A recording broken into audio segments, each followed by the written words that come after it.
बिस्मिल्लाहिर्रहमानिर्रहीम। अस्सलाम वालेकुम। लाइव में डॉक्टर शाहिद मसूद के साथ मैं हूं सुमेरा सलीम।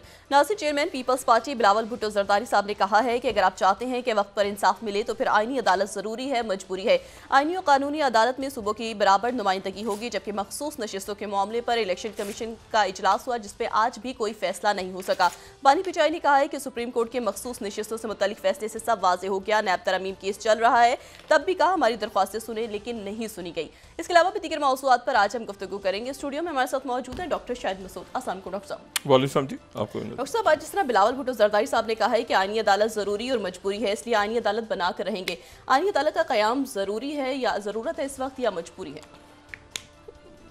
जी, मुल्क में तो इस वक्त एक बस इशू खड़ा है इस वक्त, और उसकी तो मेरा नहीं ख्याल कि किसी किस्म की कोई इन हालात में, वैसे तो बड़ी एक अच्छे आइडियाज़ हैं जी, आईनी अदालतें और अदालती इस्लाहात, लेकिन ये इस वक्त जो हो रहा है ये तो इस्लाहात नहीं है, ये तो बिल्कुल एक अजब तरफ मामला चला गया।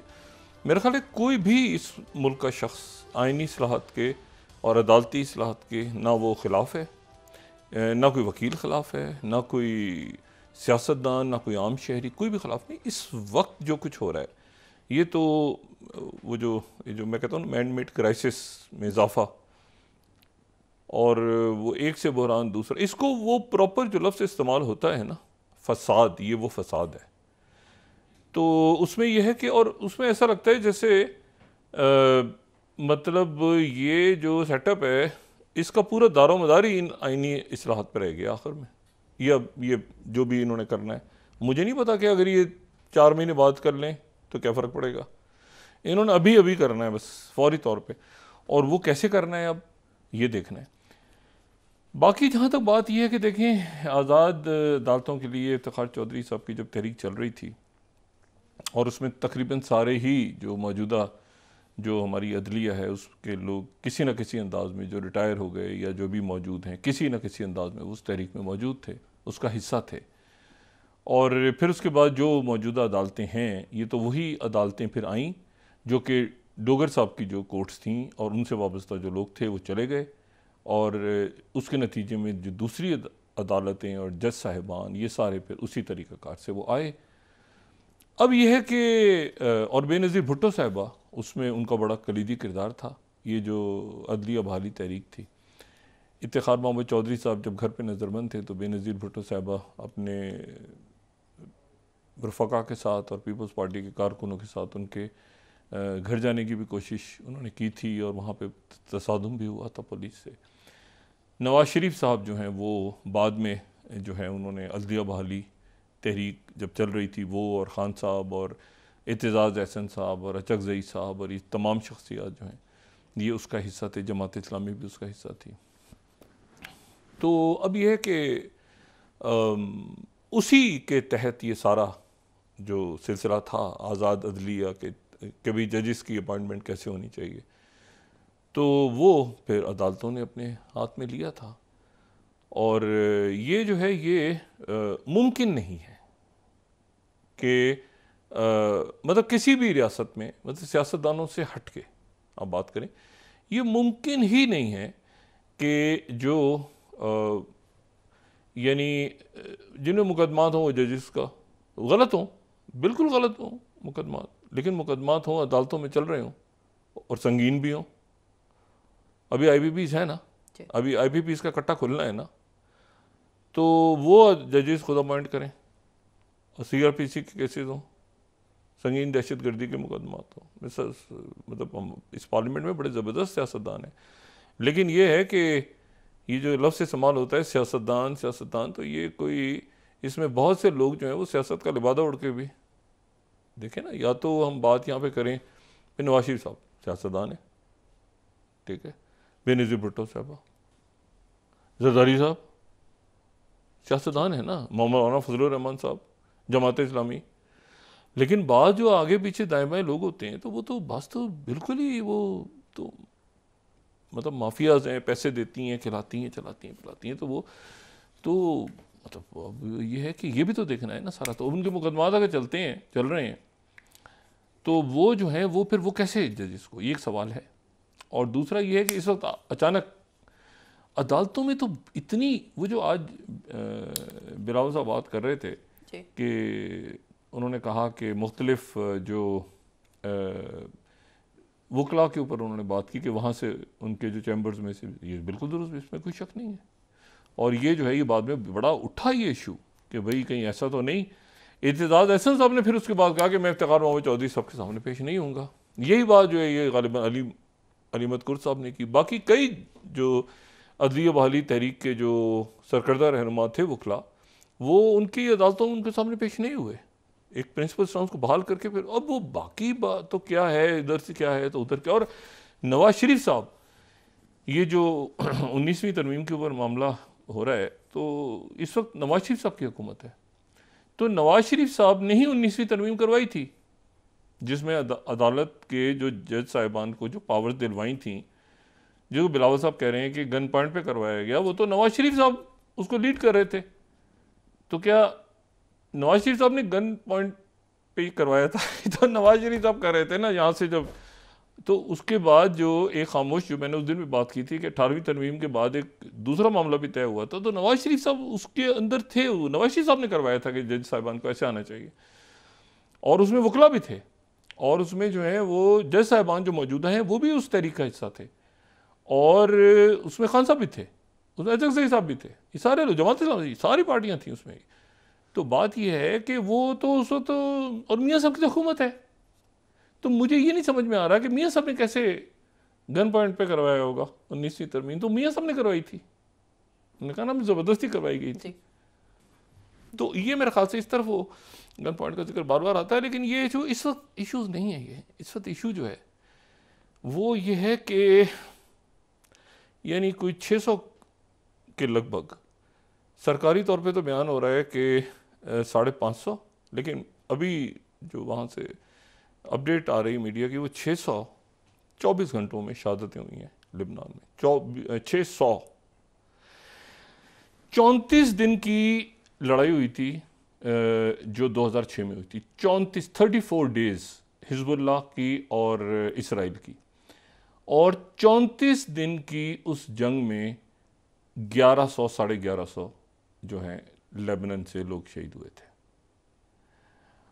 यानी शहरियों समेत। और हिजबुल्लाह टोटल जो डेथ्स हुई थी वो 1100 से कुछ ज़्यादा हुई थी। गज़ा में जो हैं वो कोई 50,000 गज़ा में, और ये 600 के करीब 24 घंटों में, जिसमें 60 से 65 बयान हो रहा है कि इसमें बच्चे, और इससे ज़्यादा शायद कोई इसी तरह से कोई 50-60 के करीब इसमें ख़वातीन। और ये बहुत बड़े अटैक्स हो रहे हैं वहाँ पे, स्ट्राइक्स हो रही हैं इस वक्त पूरे लेबनान में। और मैं आपको सिर्फ ये बातें बताऊं कि अब इसकी रिटेलिएशन होगी। जिन लोगों ने भी ऑन ग्राउंड देखा है ना 2006 की, खुद वहाँ पे 2006 में भी यही था तासुर कि हिजबुल्लाह जो है वो ख़त्म हो गया सिलसिला, और फिर उसके बाद चंद दिनों के बाद जो है मतलब वो ऐलान भी हो गया था इसराइल की तरफ से। मैसिव बॉम्बिंग हुई थी दाहिया के इलाके में, बैरूत में ही बॉम्बिंग हो रही थी। तो उस वक्त ये था कि ऐलान हो गया था, लेकिन ऑन ग्राउंड जिन लोगों ने कवर किया है वहाँ पे मौजूद, उनको मतलब मुझे अच्छी तरह से याद है कि हिल्टन बैरूत में जब मैं चेक इन हुआ हूँ जंग, तो पहले मतलब बात करते करते ऐसा लगा जैसे होटल उड़ गया धमाके से।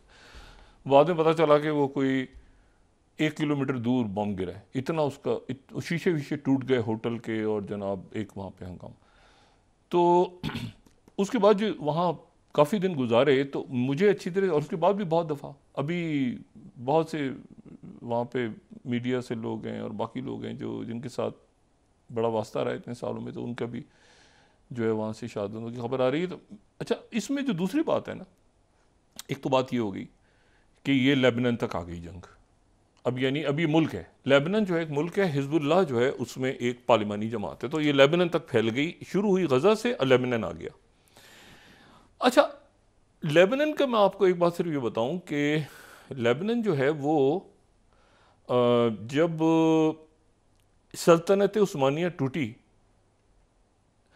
तो उसके ज़ाहिर है कि फ़्रांस और बरतानिया के दरमियान तकसीम हो गई, स्काइप एकॉर्ड जो मुआहदा हम कहते हैं।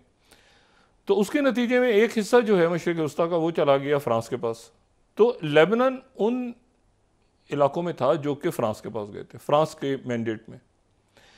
अच्छा, अब पहली जंग अज़ीम के बाद ये हुआ कि ये लेबनान चला गया, लेकिन लेबनान में और फिर उसके बाद ये हुआ साथ ही कि यहाँ पर जो फ़्रांस ने लीग ऑफ नेशंस, फ़्रांस ने लीग ऑफ नेशंस के अंदर फिर एक सिस्टम ये बनाया कि जी जो सदर हैं यहाँ पे वो मैरोनाइट क्रिश्चियन होंगे और जो वज़ीर आज़म हैं वो सुन्नी मुसलमान होंगे और जो स्पीकर हैं पार्लियामेंट के वो शिया मुसलमान होंगे।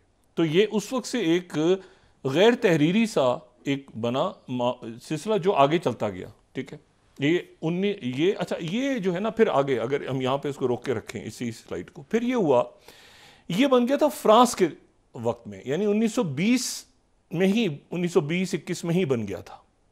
ठीक है, लेकिन फिर हुआ ये कि फ्रांस जो है, मैंने कल भी बात ही की थी कि दूसरी जंग अजीम जो है वो पहली जंग अजीम का तसलसल था। तो हुआ ये कि फ्रांस के ऊपर हिटलर ने चढ़ाई कर दी, तो फ्रांस की गिरफ्त कमजोर हो गई। तो गिरफ्त कमजोर हुई तो लेबनान जो है उन्होंने वहां पर वो तहरीक चल रही थी पहले ही आज़ादी की और ये सारी, तो उन्होंने 43 में 1943 में उन्होंने आज़ादी का ऐलान कर दिया खुद। और फ्रांस उस वक्त उलझा हुआ था सेकेंड वर्ल्ड वॉर में, क्योंकि जर्मन अंदर आए हुए थे। ये वही है जो चंद रोज़ पहले हम डिस्कस कर रहे थे कि फ्रांस में वो सेलिब्रेशंस हो रही हैं जहाँ पे बाइडेन और ये सारे पहुँचे हुए थे। तो वो जर्मन्स यहाँ पे थे। ठीक है, जर्मन हिटलर ने यहाँ पे फ्रांस के हिस्से पे कब्जा किया, तो यहाँ पर वो उलझा फ्रांस। तो वहाँ पर लेबनान ने 43 में नहीं, दूसरी जंग अजीम के दरमियान उन्होंने ऐलान कर दिया कि हम आज़ाद हैं, और फ्रांस को आज़ादी उनको देनी पड़ गई। और वही कॉन्स्टिट्यूशन तकरीबन जो पहले एडॉप्ट हुआ था, वही कॉन्स्टिट्यूशन वहाँ पे, क्योंकि वहाँ पे मुख्तलिफ तबकात जो हैं वो और मुख्तलिफ मसालिक और मुख्तलिफ कौमियतें वहाँ पे आबाद हैं। तो लेबनान जो है वो 22 नवंबर उनकी जो 22 नवंबर 1943, तो 22 नवंबर उनका नेशनल डे है। अच्छा, अब ये प्यार मोहब्बत से रहते गए, चलते रहे, लेकिन ये कोल्ड वॉर है, कोल्ड वॉर का ज़माना है, और ख़ित्ते के मुल्क जो हैं वो भी ग्रेजुअली वहाँ पे मुख्तलिफ जो क़ुव्वतें थीं उनके साथ वो उनका अलाइंस हो गया। और उसका नतीजा ये निकला कि 1975 में खाना जंगी शुरू हो गई। ये खूबसूरत तरीन, इसको कहते थे मशरिक़ वस्ता का स्विट्ज़रलैंड, कोई कहता था पेरिस, बैरूत को पेरिस कहा जाता था, कोई इसको स्विट्ज़रलैंड, जेनीवा, खूबसूरत तरीन मुल्क था बैरूत और लिबनान। और फिर इसमें खाना जंगी जो है इस तरह से हुई कि जो मैरोनाइट क्रिश्चियंस थे उनके अच्छा, उसकी वजह क्या बनी खाना जंगी की? वजह ये बनी कि यहाँ पर पहले तो थे ना जो यहाँ के मकामी लोग थे, यानी जो सुन्नी, शिया, दुरूज़ और उसके बाद ये सारे मैरोनाइट्स। लेकिन फिर उसके बाद ये हुआ कि यहाँ पर जब पीएलओ बन गई 60 की दिहाई में, तो फ़लस्तीनी जो हैं वो बड़ी तादाद में यहाँ पर वो पीएलओ और उनकी एक्टिविटीज़ यहाँ पे बढ़ना शुरू हुई। और उस वक्त ये था कि पीएलओ को तमाम अरब ममालिक पीएलओ की हमायत करते थे, ख़ास तौर पे इजिप्ट और जॉर्डन, ठीक है, और सऊदी अरेबिया और कुवैत। पीएलओ तो बनी कुवैत में थी ना, पीएलओ बनी कुवैत में थी। यासिर अरफात जो हैं वो ये सारे उधर ही।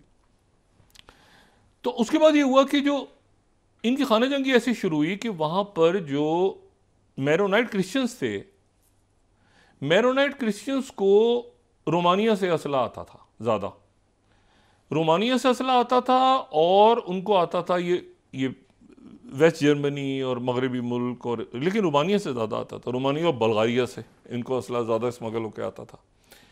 तो उन्होंने उनके दरमियान और फ़लस्तीनी जो थे पीएलओ के दरमियान जो है वो मामलात ख़राब होने शुरू हो गए थे 60 की दिहाई में, और उसके बाद से तो 1975 में ये हुआ कि वो फिर होते होते होते एक कत्ल हुआ, उससे पहले 2 लोग कत्ल हुए, इस तरह के वाक़यात चल रहे थे काफ़ी सालों से, और ज़्यादा उसमें फ़लस्तीनी थे और मैरोनाइट्स, बमुकाबला मैरोनाइट्स। तो उसमें फिर ये हुआ कि एक बस के ऊपर अटैक हुआ 1975 में, और उस बस के ऊपर अटैक हुआ तो उसमें बहुत सारे फ़लस्तीनी जो हैं, जो PLO के थे, वो मैरोनाइट्स ने उनको जो है वो मार दिया। उसके बाद खाना जंगी शुरू हो गई। अच्छा, अब खाना जंगी इस तरह से शुरू हुई कि मैरोनाइट क्रिश्चियन जो थे जी। अभी बड़ी अजीब सी बात लगेगी, मैरोनाइट क्रिश्चियंस की हमायत में 1976 में लेबनान में शाम आ गया, सीरिया जब दाखिल हुआ है लेबनान में, तो वो मैरोनाइट क्रिश्चियंस की हमायत में, और इसलिए कि जंग ठंडी हो जाए। लेकिन बाद में सीरिया जो है, हाफिजुल असद, वो थोड़े कुछ ही अरसे के बाद जो है वो उनकी तमाम जो सपोर्ट थी वो चली गई हरकतुल अमल मूवमेंट, और बाद में चूंकि 1982 में हिजबुल्लाह बन गई थी, तो हिजबुल्लाह और अमल की तरफ, हरकतुल अमल, उस तरफ इनकी चली गई सारी जो है वो इनकी हमायत चली गई। लेकिन जो सीरिया की एंट्री हुई थी लेबनान में, जो कि 2005 तक रही, खाना जंगी ख़त्म होने के 15 साल बाद तक, उस वक्त तक रही सीरिया की मौजूदगी, जब तक रफ़ीक अल हरैरी जो हैं उनका मर्डर नहीं हो गया ब्लास्ट में, और उसके बाद वहाँ पे वो जो सिदार जो है वो इनकलाब और मुजाहरे शुरू हुए सीरिया के खिलाफ, सीरिया की फ़ौज फिर वहाँ से निकली। शुरू ऐसे हुआ, तो खाना जंगी शुरू हुई मैरोनाइट्स और फ़लस्तीनियों के दरमियान। उसके बाद जो वहाँ पे जो अहले तशी थे, अमल थी उस वक्त ना, उस वक्त हिजबुल्लाह नहीं बनी थी, तो अमल थी पहले, तो हिजबुल्लाह उसी दौरान बनी 82 में, क्योंकि इसराइल भी घुस गया, ठीक है ना। 75 में खाना जंगी शुरू, 82 में इसराइल एंटर हो गया अंदर। उसके बाद ये हुआ कि जो अरब ममालिक थे सारे, वो जो वहाँ पे फ़लस्तीनी थे उनको सपोर्ट कर रहे थे, सीरिया और जो यानी सुन्नी सपोर्ट कर रहे थे, और उधर से जो इसराइल था उसने फिर मैरोनाइट्स को सपोर्ट करना शुरू कर दिया, क्योंकि सीरिया ने अपनी सपोर्ट जो है वो विड्रॉ कर ली मैरोनाइट्स से, और मैरोनाइट्स की मदद से ही वो एंट्री हुई अंदर इसराइल की। और उसके बाद ये एक बड़ी पेचीदा सी, जॉर्डन और इजिप्ट और ये सारे, ये पूरी 90 की दिहाई में नज़र आती है, और ये फिर जाके ताइफ एग्रीमेंट पे 1990 में ये खाना जंगी ख़त्म हुई। 1975 से लेके 1990 में ताइफ एग्रीमेंट तक, और उसमें फिर ये हुआ कि ये तय आ गया कि इसी तरह से आगे चलना है, वही जो कि 43 का कॉन्स्टिट्यूशन या उससे पहले का था फ्रांस के दौर का, कि इस तरह से सदर होंगे, इस तरह से वज़ीर आज़म। और जो मैं हमेशा बात कहता हूँ कि उसके बाद इनमें ना कोई फ़िरका वराना, दोबारा इतनी खाना जंगी के बाद, और खाना जंगी इस नौइयत की वहाँ पे कि अब वहाँ पर अभी भी जाएं तो वहाँ पर इमारतें, जो लोग जाते हैं वो इमारतें हैं वहाँ पर रुकी हुई हैं, मतलब प्रिजर्व की हुई हैं, जिन पे गोलियाँ और ये शेलिंग वेलिंग है। तो वो लोग जो उस वक्त खाना जंगी में थे, जो उसका हिस्सा रहे उस खाना जंगी का, वो बताते हैं कि वो खाना जंगी इस नौइयत की थी कि ये एक सड़क है अगर, और सड़क पे एक फुटपाथ से अगर बच्चा भी अगर भागता हुआ दूसरी तरफ चला गया, तो वो उस इलाके में गया सड़क के, तो वहाँ से गोली आएगी और बच्चे को लग जाएगी। मतलब इस तरह से वो एरियाज, शहर इस तरह से डिवाइडेड था कि बच्चा भी अगर उधर चला गया तो गोली लगेगी बच्चे को। मतलब कोई उसमें, यानी 1.5 लाख लोग उसमें उस खाना जंगी की नजर हो गए। अच्छा, अब ये हुआ कि उसके बाद फिर वो आपस में उन्होंने बिल्कुल किसी किस्म की खूरेजी नहीं हुई।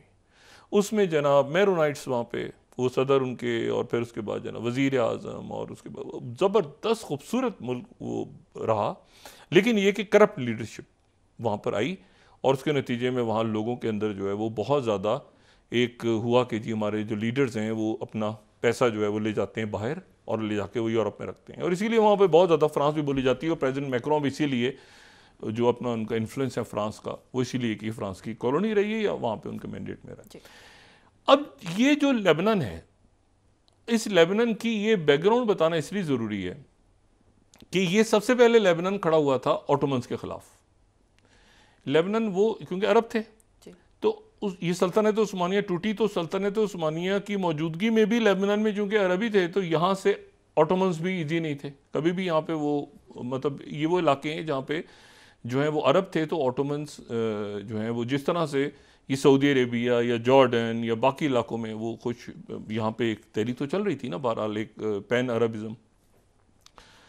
तो यहाँ पर लिबनान में भी वही सूरत हाल थी कि वो ऑटोमन्स जो है बड़े मतलब यहाँ पे कोई ना कोई आज़ादी के लिए बात होती रहती थी। लेकिन ये है कि ये जो इस वक्त हो रहा है सारा सिलसिला, ये इसका फॉल आउट इसलिए होगा क्योंकि मैंने आपको कहा कि पहले जब ये हुई खाना जंगी हुई तो भी इसमें यानी आप देखें ना कि एक तरह से आलमी पहले खत्ते की कुव्वतें आई फिर आलमी कुव्वतें आ गई ये खाना जंगी के अंदर भी। फिर खाना जंगी को रुकवाने के लिए बड़ा मुश्किल हो गया था कि खाना जंगी को कैसे रोका जाए। बहरहाल ताइफ एग्रीमेंट हुआ, सऊदी अरेबिया ने बहुत एक इम्पोर्टेंट, सारे अरब ममालिक ने।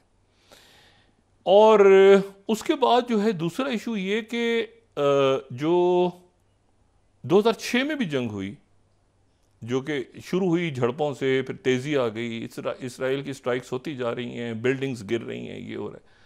और फिर काफ़ी दिनों के बाद ये हुआ कि तकरीबन फतह का ऐलान होने वाला था इसराइल की जानिब से, तो वहाँ से फिर एकदम से जो है वो अच्छा, अब तारीख़ इस तरह से जुड़ी हुई है ना कि आप सीरिया को अलग नहीं कर सकते, आप जॉर्डन को अलग नहीं कर सकते, आप इजिप्ट को अलग नहीं कर सकते, आप अरब ममालिक को बिल्कुल अलग नहीं कर सकते, बिल्कुल, क्योंकि ये आपस में तारीख़ भी है और बहुत सारे सिलसिले हैं। और जब लेबनान पे आवाज़ आ गए तो लेबनान में आने का मतलब ये है कि पहले तो गज़ा में जो है वो ज़ाहिर है कि एक शिया सुन्नी भी इशू है, तो वहाँ पर जो है वो सुन्नी फ़लस्तीनी जो है सुन्नी, मुझे कहना नहीं चाहिए लेकिन बहरहाल ये मैटर चूँकि करती हैं वहाँ पे ये चीज़ इशूज़। हिज़्बुल्लाह जो है मैंने कई दफ़ा हिज़्बुल्लाह के उनकी क़यादत से पूछा कि सुन्नी, तो वो सुन्नी भी उसमें थे, बहुत सारे सुन्नी मसलक के लोग भी थे।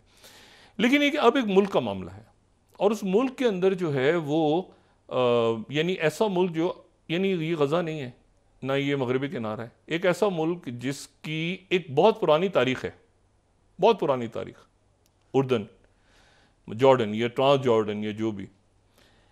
और उस मुल्क में जो है वो मुख्तलिफ यहाँ पर एक यानी यहाँ पर वो जो है वो ईसाई राहिब भी आके आबाद हुए और यहाँ पे जो है वो मुख्तलिफ मतलब एक बड़ी उनकी एक कल्चर है पूरा।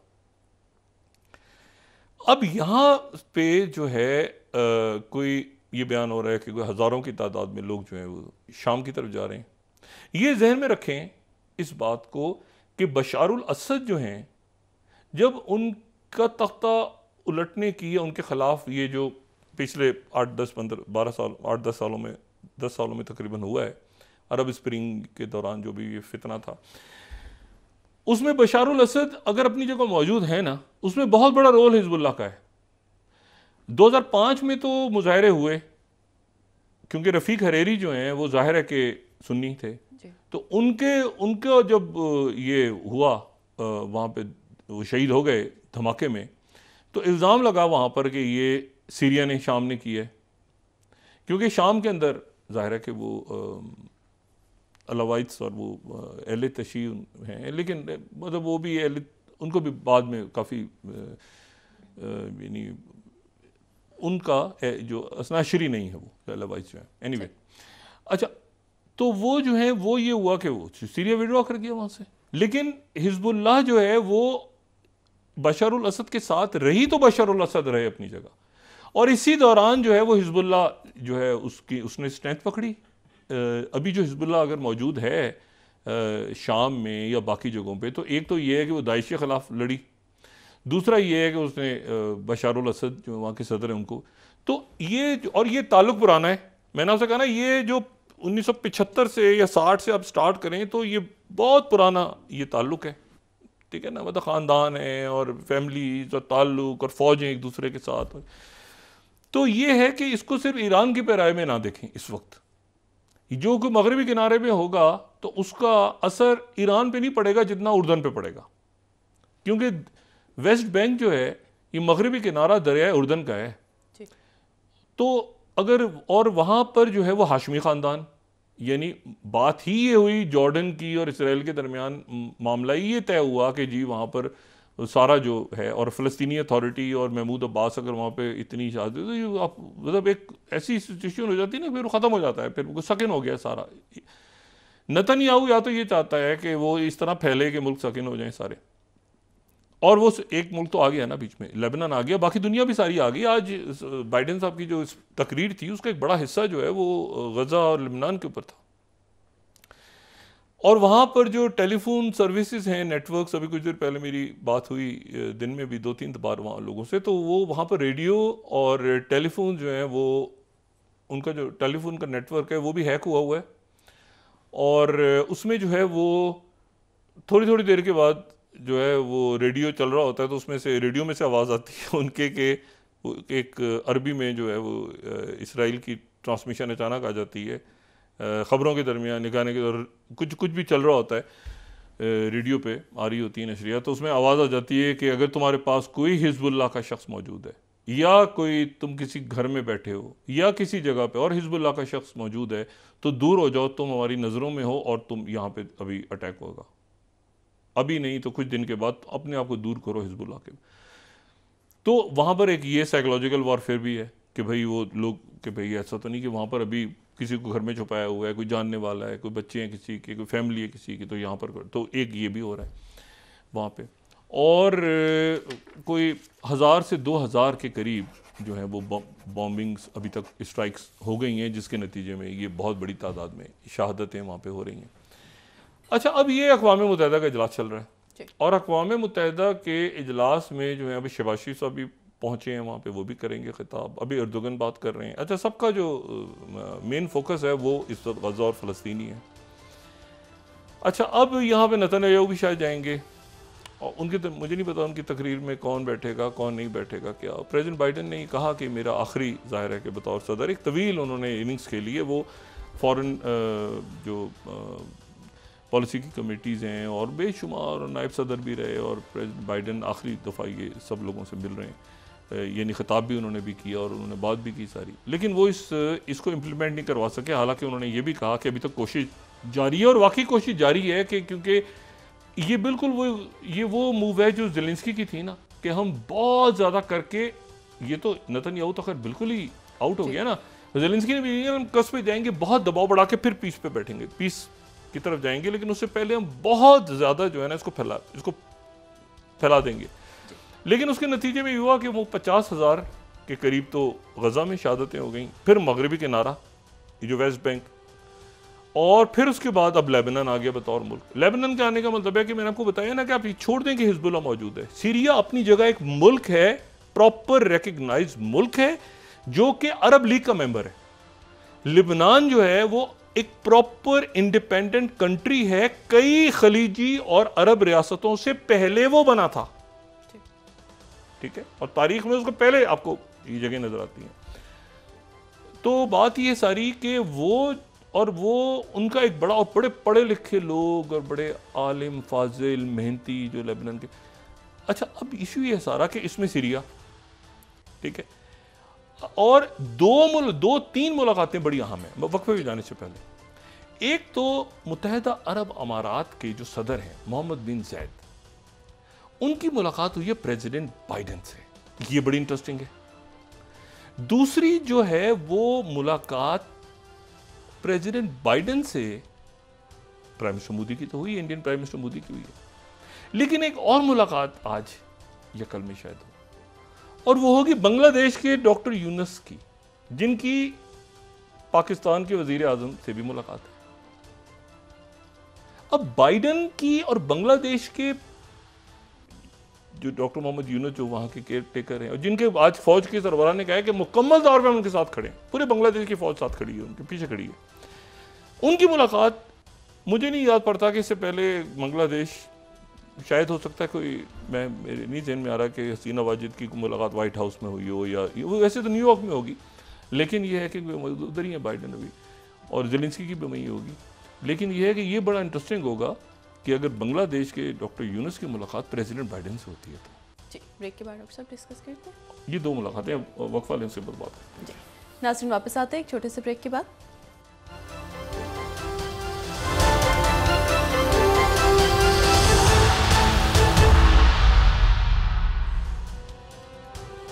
वेलकम बैक नाजरीन। डॉक्टर साहब, आईनी तरमीम का मुसव्विदा क्या वाज़ेह हो गया?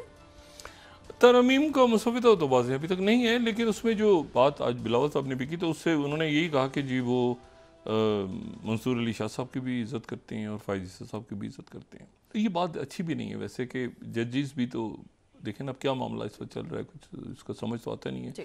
इलेक्शन कमीशन अभी तक वो बात नहीं मानी, अब वो क्या हिकमत अमली होती है उनकी, क्या नहीं होती। बहरहाल मामला जो हैं वो अदालतों में ही तय होंगे, लेकिन मुझे सिर्फ ये उसमें हो रहा है कि ये टाइमिंग्स क्यों हैं, मतलब ये इसके बाद भी हो सकती हैं क्योंकि अदालती इस्लाहत है ना, तो फिर उसको पब्लिक में लाके मुकम्मल तौर पर डिस्कस किया जाए। और ये सिर्फ ये जजों की तकर्रुर ही इम्पॉर्टेंट क्यों बन गई है, ये इस वक्त तो अदालती इस्लाहत, अदालतों में तो लोग अवाम है ना, इसमें तो वो भी तो एक इशू है बहुत बड़ा। तो वो तो पुलिस में, अदालतों में, हर जगह पे इस्लाहत की ज़रूरत है, वो तो बहुत ज़्यादा। तो FVR की इस्लाहत की बात देखें भी चल रही, तो हर जगह इस्लाहत तो बहुत होनी है। बहरहाल मैं आपको सिर्फ कह रहा हूँ 2-3 मुलाकातें जो है ना ये बड़ी इंटरेस्ट। एक तो ये कि जो मुत्तहिदा अरब अमारात के सदर और उनकी बड़ी दबंग किस्म की क़यादत है, ये जो मौजूदा क़यादत है उनकी, पहले भी और अभी भी, वो बहुत UAE बहुत इस वक्त जो है वो बहुत आगे गया इन सालों में। मुत्तहिदा अरब अमारात, कतर, सऊदी अरेबिया। तो UAE के जो सदर हैं शेख मोहम्मद बिन ज़ायद, उनकी मुलाकात जो है वो हुई है प्रेसिडेंट बाइडेन से अपने वक्त के साथ।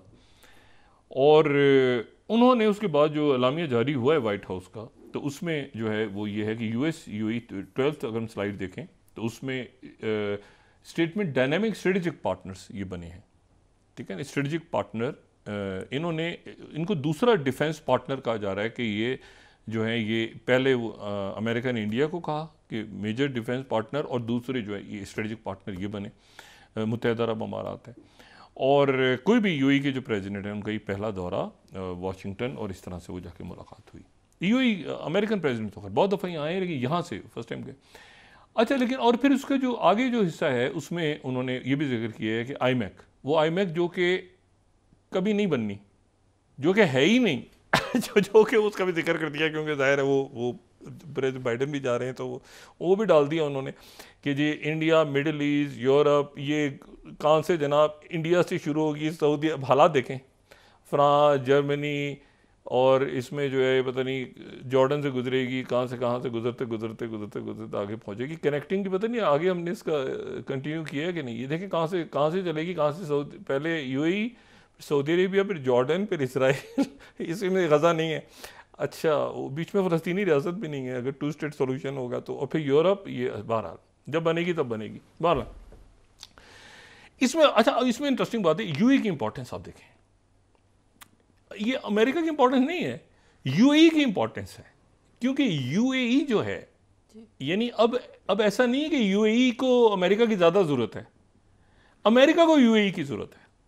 UAE एक ऐसी जगह पे है, या ये मुल्क ऐसी जगह पर आ गए हैं जो कतर है, तो कतर को अमेरिका की ज़रूरत से ज़्यादा अमेरिका को कतर चाहिए। यहाँ पर आप देखें ना, क्योंकि आज से ठीक 10-12 दिन पहले UAE में एक और शख्सियत तशरीफ लाई थी, और वो जो है वो थे चाइना के वज़ीर आज़म, ठीक है। और वहाँ UAE की तरफ से, ये अगर मैं 15 स्लाइड देखूँ, ये 10-12 दिन, ये 10 दिन पुराना है मेरे ख्याल से, 10-11 दिन। तो 15वीं स्लाइड देखें तो एमिरेट्स की जो न्यूज़ एजेंसी है 15th, वो कह रही है UAE president and Chinese premier discuss strengthening comprehensive strategic partnership. अब मुझे बताएं UAE क्या कमाल मुल्क है कि वो अमेरिका का भी स्ट्रेटेजिक पार्टनर हो गया है, और वो चाइना का भी, और चाइना का 2018 से है। 2018 से चाइना के जो, पहले भी मैं बात कर चुका हूँ, जो उनके जो पार्टनरशिप के लेवल्स हैं, कॉम्प्रिहेंसिव स्ट्रेटेजिक पार्टनरशिप और स्ट्रेटेजिक पार्टनरशिप और सारा, उसमें जो हाईएस्ट जो है मुल्क हैं, उनमें जो है वो सऊदी अरेबिया, ईरान, UAE, ये सारे मुल्क हैं उसमें, और ये कॉम्प्रिहेंसिव स्ट्रेटेजिक पार्टनर है। तो वो अभी थोड़े दिन पहले तो वो यहाँ से होके गए, और वो अब सऊदी अरेबिया में वो आए हुए थे, यहाँ कॉन्फ्रेंस हुई, फिर यहाँ से UAE ने उनको दावत दी कि वो तशरीफ़ लाएँ, तो UAE तशरीफ़ लाए, चाइना के वज़ीर आज़म, और ये जो है ये अभी 12 तारीख को, ये वहाँ पे 11-12 तारीख को भी इसी महीने की सितंबर में, तो वहाँ पर इनकी मुलाकात हुई। और ये स्ट्रेटेजिक पार्टनरशिप के मुख्तलिफ लेवल्स हैं जो चाइना ने रखे हुए हैं, तो कहीं कतर है, कहीं बाकी मुल्क हैं। तो अब देखें UAE की पोजीशन कितनी ज़बरदस्त है कि UAE जो है वो बाइडेन अच्छा, यूएई ने चाइना के साथ अभी कुछ अर्से पहले जो है वो एक अपना पूरी एयरफोर्स की उनकी ड्रिल हुई थी। उनके यहाँ हवावे भी है, उनके यहाँ माइक्रोसॉफ्ट भी आ रहा है। और कुछ अर्से पहले जो अमेरिका ने रौला डाल दिया कि यहाँ पर एक चाइना की खुफिया मिलिट्री बेस बन रही है, ठीक है ना, और बड़ा शोर शराबा डाल डूल के वहाँ पे जनाब, और वो उनके अखबारों के अंदर जनाब खबरें और ये और वो, और फिर वो रुक गए और हमने कर दिया वो कर दिया। तो अमेरिका को ये जो है ये वहाँ पर जाहिर है ये मुल्क बड़े इंपॉर्टेंट है। और ये मैं 20 स्लाइड वाशिंगटन पोस्ट ने ये देखा ना, 20 slide, build up resume that suspected Chinese military site in UAE leaks करके, वो लीक्स उनकी से अच्छा ये वो सारा प्रेशर करके यूएई बहरहाल अपने सुकून से उनकी जो लीडरशिप है ना, स्ट्रॉन्ग लीडरशिप है, डिसीजन लेती है, फैसला करती है, अपने अवाम की पल्स के ऊपर उनका हाथ है, लॉ, ठीक है ना, वहाँ पे जो रूल और लॉ है, वहाँ पर सिक्योरिटी अरेंजमेंट्स हैं, बिजनेस फ्रेंडली माहौल है। मतलब लोग वहाँ पर आप ये देखें, मतलब हर दूसरे तीसरे दिन वहाँ पे वो अपने हालात के मुनासिबत से एक कानून का चेंज हो जाता है कि आज भी ऐसा नहीं, ऐसे करना है हमने। मतलब कोई उनको आईनी तरामीम नहीं चाहिए, कोई लंबा रौला नहीं है। आज उन्होंने कहा भाई ये सड़क जो है ये इस तरह से इतने बजे तक बाज़ार खुलेंगे, वो उसी वक्त खुलते हैं बंद होते हैं, उसी तरह शहर चलता है बंद होता है, बिजनेस के कानून आते हैं जाते हैं, दुनिया मुल्क तरक्की कर रहा है। ये रौला रप्पा है ही नहीं यहाँ। इनको सबको, बहुत से शख्सियात को जिनको यहाँ रौला रप्पा याद आता है, इनका सारा पैसा बाहर पड़ा हुआ है, उन्हीं मुल्कों में पड़ा हुआ है जहाँ जाके ये छींक नहीं मार सकते, ठीक है ना, ये छींक भी नहीं मार सकते। इनको यहाँ पर सिर्फ ये याद आती हैं चीज़ें। अच्छा, तो ये एमिरेट्स के जहाज़ में बैठ जाएं, वहाँ जाके आवाज़ भी लगाएंगे को पकड़ के ले जाएंगे, वहाँ पे जहाज़ में पकड़ लेंगे। बहरहाल तो ये जो है ये तो वो चाइना के साथ भी ये। दूसरा, डॉक्टर यूनुस की मुलाकात बाइडेन से होना, ये बड़ा इंटरेस्टिंग है। डॉक्टर यूनुस की मुलाकात जो है शहबाज शरीफ साहब से होती है, जो होनी चाहिए मेरा ख्याल है। और अच्छा, पाकिस्तान ने फ़ॉरेन ऑफिस के पाकिस्तान ने, जाहिर है कि लेबनान की इस जंग में तो पाकिस्तान वहाँ पर हम तो जाहिर है कि यहाँ से इमदाद और बाकी जो भी कुछ होगा उनके साथ भेजेंगे, भाई दुआएं हमारे साथ हैं। लेकिन मैं आपको सिर्फ ये बता रहा हूँ, ये फैल जाएगा मामला। और एक इतला न्यूयॉर्क से ये आ रही है कि ईरान ने एक क्वाइट मैसेज कन्वे किया है अमेरिका को, जैसे अमेरिका ने एक क्वाइट मैसेज कन्वे किया था ईरान को कि आप इसमें मत आइएगा, हम करवा रहे हैं, इसको हल करवा रहे हैं, माहदे के करीब पहुँच गए। तो ईरान की तरफ से क्वाइट मैसेज कन्वे हुआ है अमेरिका को, ये वहाँ पे न्यूयॉर्क में और बाकी वाशिंगटन में बता रहे हैं बात के, और थर्ड पार्टी के थ्रू, कि ये आप फौरी तौर पे ख़त्म नहीं करवाएंगे तो फिर हम जिम्मेदार नहीं हैं। ये बात आप जहन में रखें कि यमन के मामले में अगर यमन में हुतीज़ दोबारा निकलते हैं, और ये यमन नहीं है अब, ये यमन जो है आपको पता है बड़ी मुश्किलों से इतने सालों के बाद अरब ममालिक और यमन सारे इकट्ठे हुए, और उसमें चाइना का रोल इम्पॉर्टेंट था। तो बात ये सारी, और यूरोप के मुल्कों, यूरोप ने भी बड़ा अच्छा रोल प्ले किया, कई मुल्कों ने। बात यह है कि अब ये किसी सूरत यमन के अंदर कुछ हो गया और वहाँ पे स्ट्राइक्स हुई, आपने देखा कि वहाँ पे कोई अरब मुल्कों ने वो अपना जो मुआहदे थे वो नहीं ख़त्म किए। इस फटे में कोई नहीं आएगा। और ये जो इशू है ये यहाँ पर इस वक्त जो सबसे ज़्यादा खुश होगी कोई, मतलब वैसे तो कोई खुश नहीं होगा, ज़ाहिर है खून इतना गिर रहा है, लेकिन अगर मैं एक रुथलेस रियल पॉलिटिक की बात करूँ, वो ताइवान वाइवान साइड पे निकल गया सारा। वो असल फड्डा होना है चाइना से, और उलझ गए हैं इधर, और वो यूक्रेन भी निकल गया हाथ से। देखे ना, अभी मुलाकात जुमेरात को होगी ज़ेलेंस्की के साथ, ये आखिरी मुलाकात, अलविदाई मुलाकात होगी ज़ेलेंस्की और बाइडेन की। वो अभी सितंबर भी गए यहाँ से, तो कि जी वो जो मिसाइल्स हैं वो आप हमें दे दें, इस्तेमाल करने की परमिशन दे दें, तो ATACMs जो हैं वो इस्तेमाल करने की इजाज़त दे दें, क्योंकि आपकी इजाज़त से मशरूत है जो बरतानिया के जो स्टॉर्म शैडो मिसाइल्स हैं, वो तो प्रेसिडेंट बाइडेन ने इजाज़त नहीं दी। अब प्रेसिडेंट बाइडेन वो ज़ेलेंस्की की तकरीर सुनेंगे। पिछले साल ज़ेलेंस्की वो जब हम तो जंग जीत गए। अच्छा, फाइनेंशियल टाइम्स ने आज एक और बम चला दी है। फाइनेंशियल टाइम्स ने आज ये बम चलाया है कि 2 बड़े अमेरिका के जो बैंकिंग के अदारे थे, वो वैगनर ग्रुप के जो उनके जो सरबराह मर गए, ये प्रिगोजिन, ये 21st स्लाइड, वो कह रहे हैं कि जो प्रिगोजिन है वो JP मॉर्गन और HSBC के थ्रू पूरे अफ्रीका में जो पेमेंट्स होती रही हैं जंगजुओं को, वो इन बैंकों के थ्रू होती रही हैं। और भी बहुत सारी लाइन लगी हुई है बैंकों की, ये सारे अमेरिकन बैंक्स हैं।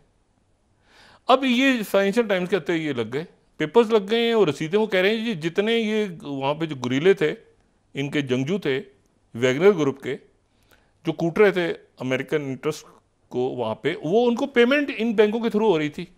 अब वो जो ना तहकीकात शुरू हो गई हैं इन बैंक, ये बड़े बड़े जेपी मॉर्गन, HSBC, वो कह रहे हैं इनके थ्रू हो रही थी। छोटे छोटे जो वो जो गली मोहल्ले वाले बैंक हैं वो अलग हैं, ये तो मेजर जेपी मॉर्गन। अब ये एक नया रौला पड़ा हुआ है। तो इशू ये है कि ये अब